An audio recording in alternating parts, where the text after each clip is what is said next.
En juillet 2023, je vous expliquais comment je fonctionne pour mes finances personnelles.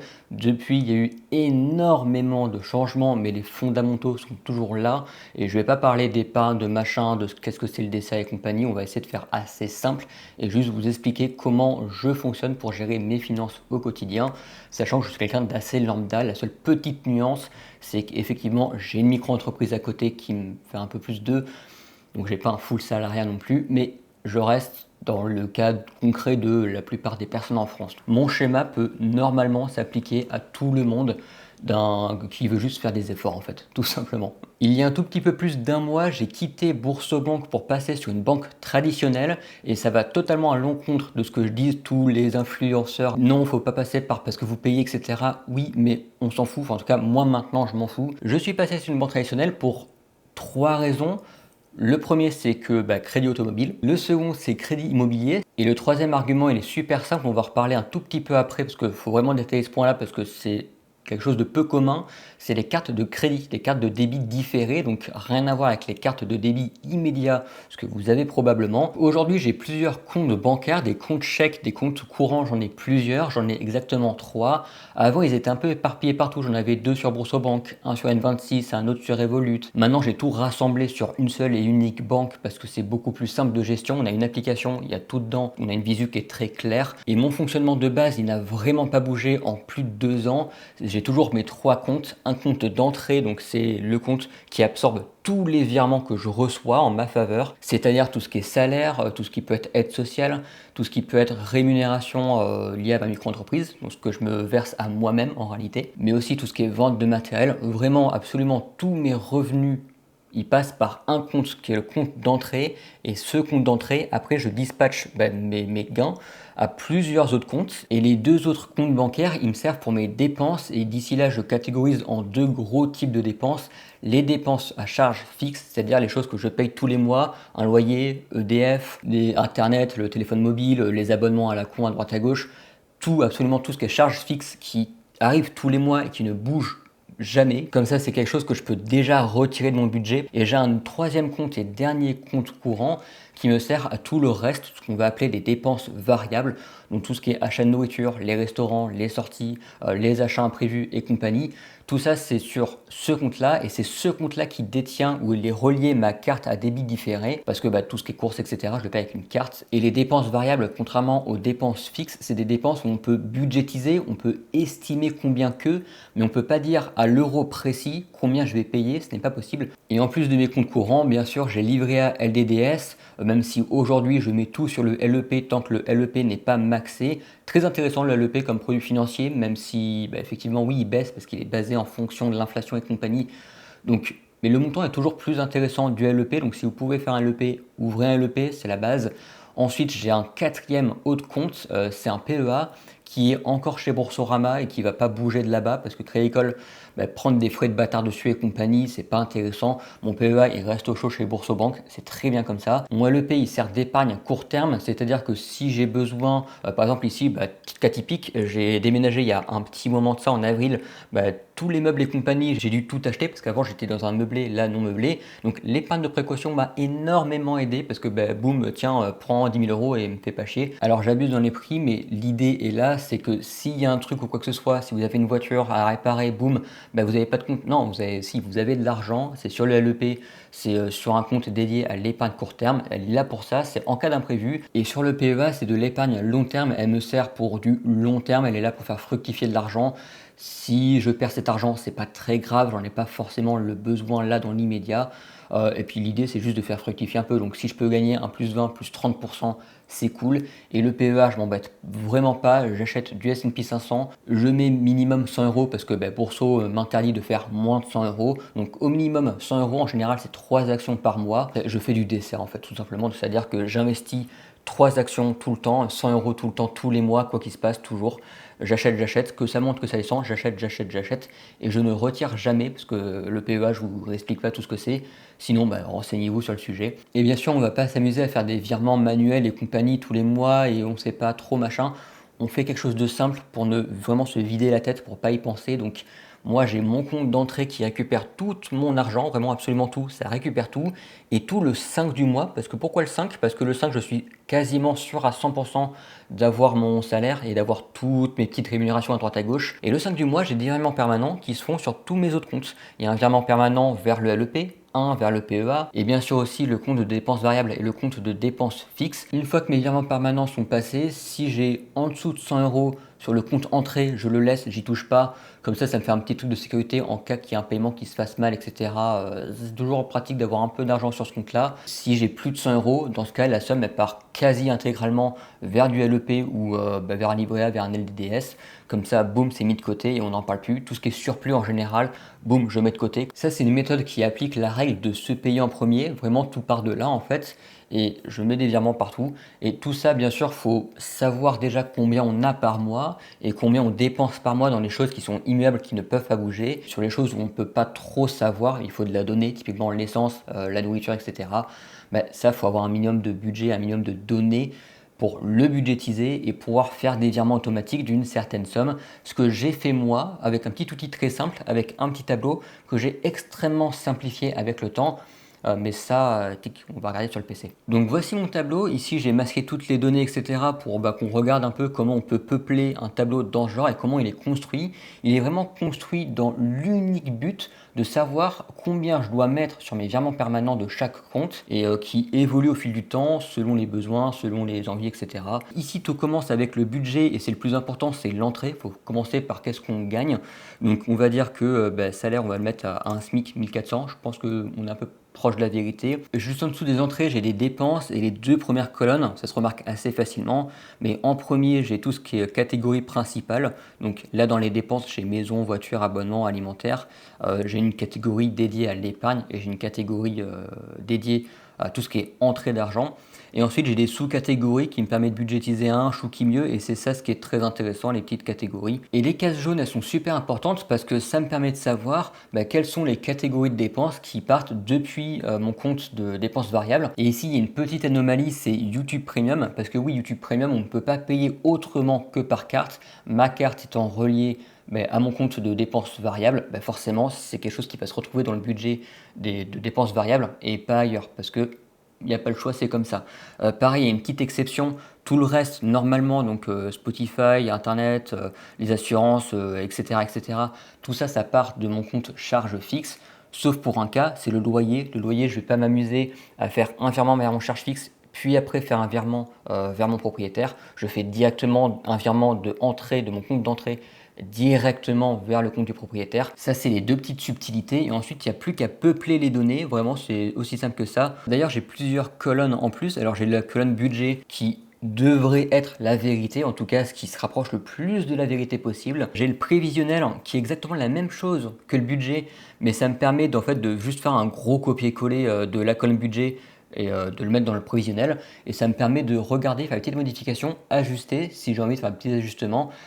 Si je mets un peu plus d'argent de côté, qu'est-ce qui se passe et dans quoi je peux réduire, etc. C'est juste pour moi, pour faire des petits essais de nouveaux budgets, pour remettre un peu mes virements à propre si j'ai envie de faire des petites modifications dans mes virements permanents. Et le virement réel, c'est pour moi ce qui est important, c'est les virements réels qui sont à l'heure aujourd'hui dans l'application bancaire. Cette colonne elle commence vraiment à devenir intéressante pour les totals fixes et totals variables parce que ces deux totaux là, ils définissent combien d'argent je dois mettre sur mes deux comptes de dépenses variables, dépenses fixes.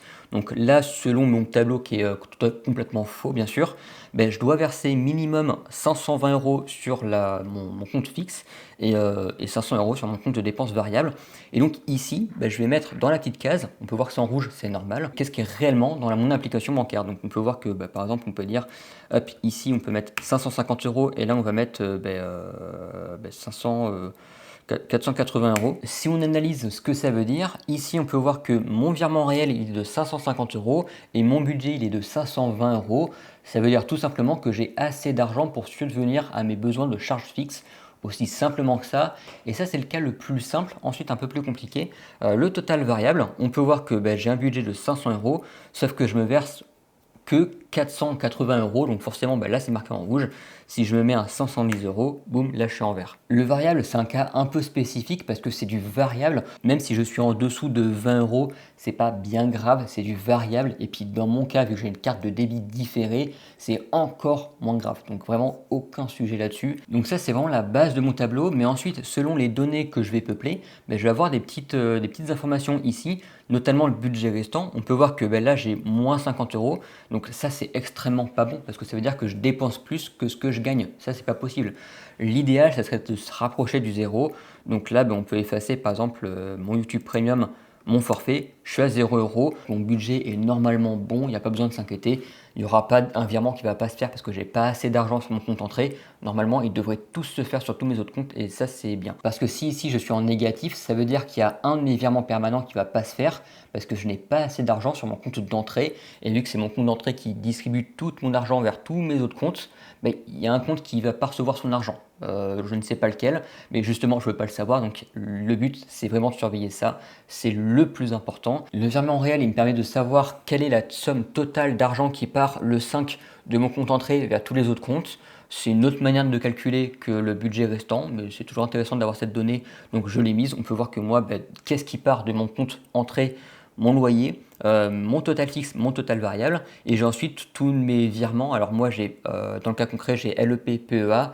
Ici, ils ne sont pas budgétisés, mais ici, je peux mettre un 100 euros et boum. Le budget prévisionnel, c'est identique au budget restant, mais pour la colonne prévisionnelle, ce qui me permet grosso modo de faire un truc comme ça, boum, boum. Et là, je me dis, bah ok, j'ai envie de mettre plus d'argent de côté, je mets 200 euros. Mais là, je suis à moins 100, donc c'est pas bon. Donc ça veut dire que je dois mettre moins d'argent dans le restaurant, parce que 200 euros, c'est un peu abusé. Hop, boum, et là, je suis bon. Ça me permet juste d'avoir du prévisionnel, de regarder qu'est-ce que je peux faire pour améliorer les choses. Ensuite, j'ai deux données que je juge intéressantes. C'est le taux d'épargne, c'est-à-dire combien de pourcentage de mes revenus je mets en épargne. Donc là, selon mon calcul, je suis à 6,3%, ce qui est faible en réalité. Et j'ai surtout un truc qui est super intéressant, c'est le taux d'endettement. C'est plutôt intéressant, surtout si vous faites des crédits. Le taux d'endettement, il doit être en dessous de 33% en France, normalement, c'est ce qu'on recommande. Et ce qui va définir mon taux d'endettement, c'est plutôt mes dépenses, donc c'est-à-dire le loyer, c'est ce qu'on prend en général dans le taux d'endettement, plus mes crédits. Ici, le crédit, c'est mon financement de la Clio, donc ici, boum, c'est un crédit. Alors là, dans le tableau, il n'y a pas de données, ce qui fait que j'ai un taux d'endettement à 31%. Et comme j'expliquais, auparavant, j'avais une colonne janvier, février, mars, avril, et j'avais un tableau par année. Ça, c'était cool à faire pendant 2 ans. J'ai pu apprendre pas mal de choses sur les dépenses, sur combien je dois mettre dans ce budget-là, dans ce budget-là. Au bout de 2 ans, c'est juste de la perte de temps de faire ça tous les mois. Donc maintenant, c'est des choses que je fais directement depuis l'application. Surtout que l'application de Crédit Agricole est plutôt bien foutue à ce niveau-là. Donc c'est-à-dire que tous les 5 du mois, je repasse en compte tous mes virements et je les catégorise bien. Et une fois que c'est fait, je marque l'opération comme pointée, comme ça je sais que j'y suis passé dessus. Et après, avec les catégories, l'application me sort un budget avec un petit donut avec combien je mets de pourcentage dans chaque, etc. Bref, c'est le budget de l'appli bancaire, c'est super simple, c'est tout bête. Et la modification majeure dans mes finances, c'est le passage de la carte de débit à la carte de crédit. Alors, il faut déjà comprendre ce que c'est, deux types de cartes. En général, la carte de débit immédiat, c'est ce que vous avez quasiment tous, c'est-à-dire que quand je fais mon paiement, il y a une interrogation à la banque qui se fait et il y a deux cas de possibilités. Soit j'ai l'argent sur mon compte qui est relié à ma carte et du coup, le paiement il passe. Soit ce n'est pas le cas et le virement ne passe pas. Et le second type de carte qui est la carte de crédit ou aussi appelée la carte de débit différé, c'est une carte qui est super intéressante dans la manière de fonctionner. Elle ne fonctionne absolument pas du tout comme une carte de débit immédiat, c'est-à-dire que je suis à ma caisse, je paye, quoi qu'il arrive, peu importe la somme, ça va passer. Il y a quand même des quotas à respecter selon ce qui a été défini, qu'en général c'est rarement plus de 5 chiffres. Et cette carte de crédit, si je vais à ma caisse, je peux payer et peu importe la somme, que j'ai mon argent ou pas sur mon compte, le paiement va passer parce que ce n'est pas moi qui paye, c'est une carte de crédit, et oui. Donc c'est pas moi qui paye, c'est ma banque qui paye à ma place et c'est moi ensuite qui va rembourser la banque tous les mois en fait, tout simplement. Et avec votre carte de débit différée, votre banque va vous communiquer deux dates qui sont super importantes. La date d'arrêté, elle se situe à la fin du mois et c'est la date sur laquelle ou votre carte, ensuite tous les paiements après cette date-là, ça sera pour le mois suivant. Avant la fin de mois, avant cette date-là, tous les paiements que je fais, ils passent sur le crédit en cours de ce mois-ci. Et une fois qu'on a dépassé cette date d'arrêté, tous les paiements qu'on va faire avec notre carte, elles seront reportés pour le mois prochain. Donc par exemple, typiquement le 29, 30, 31 du mois, en général c'est compté pour le mois prochain parce que c'est comme ça que ça fonctionne. Et la seconde date qui est la plus importante, c'est la date de prélèvement, c'est-à-dire que c'est le jour où vous allez payer votre banque. Et cette date de prélèvement, elle arrive après la date d'arrêté, comme ça vous laisse un laps de temps pour se dire, ok, j'ai ça à payer à ma banque et youp la boum, juste ça vous permet d'avoir une petite une marge de manœuvre. Cette date de prélèvement, c'est la banque qui va venir récupérer l'argent de votre compte, c'est-à-dire que vous avez une certaine somme sur votre compte et selon ce que vous avez payé durant le mois précédent, avant la date d'arrêté, elle va venir juste prendre l'argent, littéralement. Donc c'est comme elle vous fait un prélèvement, littéralement, c'est presque ça en fait. Et ça c'est super intéressant parce que ça vous permet de débiter toutes vos dépenses sur une seule journée. Pour simplifier un peu la chose, la carte de crédit, elle vous sert à centraliser tous vos paiements faits sur le mois en un seul jour et tous vos paiements faits avec la carte partent, boum, sur un seul jour, un seul virement. Comme ça, c'est juste plus simple dans mon cas d'usage précisément parce que j'avais des problématiques et ces problématiques, elles sont plutôt simples. Est-ce que j'ai assez d'argent sur le compte pour payer? Parce que ça, c'est con. Mais du coup, je me définis un budget sur mon compte de dépenses variables. Mais le problème, c'est que je n'ai pas le droit de dépasser, ce qui est un peu compliqué. Ce qui veut dire qu'il faut quand même que je fasse attention à avoir l'argent sur mon compte. Sinon, je peux pas payer et c'est juste pénible de ne pas pouvoir payer. C'est chiant. Même si, bien sûr, c'est un comportement qui est volontaire parce que ça permet d'éviter de dépenser trop, même si ça là-dessus, naturellement, sans avoir des stratagèmes un peu bizarres, je suis naturellement fait pour ne pas dépenser trop, je n'aime pas donner mon argent. Donc dans mon cas, moi, c'est pas forcément un argument, mais là où ça devient un argument, c'est que j'ai un cas qui est vraiment typique, c'est l'essence. L'essence, si vous n'avez pas 120 € sur votre compte, même si vous ne payez pas 120 €, même si vous faites un plein à seulement 50 €, il vous faut quand même obligatoirement 120 € sur votre compte. Et sauf que moi, je suis tellement court au niveau du budget, parce que j'ai un virement qui se fait tous les mois sur ce compte-là. L'idéal, c'est ce que j'avais avant, c'est d'avoir 100, 200 € d'argent tampon qui sont là et qui servent juste pour cette problématique précise, pour toujours avoir un minimum d'argent pour être accepté sur la pompe à essence. Mais c'est assez pénible, c'est assez chiant. Et la carte de débit différé, elle me permet vraiment tout simplement de dire tiens, prends mon argent, c'est pas la mienne. Et dans tous les cas, de toute façon, je vais payer à la fin du mois, enfin le mois prochain, la banque. Et de toute façon, la banque fait tout ça toute seule et c'est juste super simple. Le premier argument, c'est juste la tranquillité d'esprit, c'est-à-dire que je n'ai pas besoin de regarder sur mon compte, est-ce que je dois me faire un virement de mon LEP vers mon compte de dépenses variables, parce que si j'ai pas assez d'argent, je peux pas payer. Et là, j'ai pas toutes ces réflexions à me prendre la tête au quotidien. J'ai mon argent ou je ne l'ai pas. Dans tous les cas, je peux payer. Et puis après, on verra à la fin du mois, avant la date de prélèvement, si j'ai besoin de faire les ajustements ou pas. Et la seconde chose que j'aime bien avec cette carte, c'est que ça me permet de suivre un peu combien je dépense tous les mois, au fur et à mesure du temps, au fur et à mesure des jours, combien ce que je dépense sur mon compte. Donc ce qui est cool, c'est que du coup, on a sur le Crédit Agricole, c'est plutôt bien foutu parce qu'on a notre compte avec notre argent et on a une petite ligne en dessous avec le montant en cours pour le mois qui est en cours ou le mois précédent que je n'ai pas encore payé. Et en fait, à chaque fois que je fais un paiement avec la carte, à chaque fois, mon petit truc il vient s'ajouter. Ça me fait un moins 10 €, puis hop, un moins 20 €. Et ça s'incrémente à fur et à mesure. Et ça me permet simplement de savoir si je suis hors budget ou pas, si je dépasse mon virement permanent du 5 du mois ou pas. Et ça me permet simplement de savoir si je suis hors budget ou pas parce que j'ai ma somme de mon compte de dépenses variables.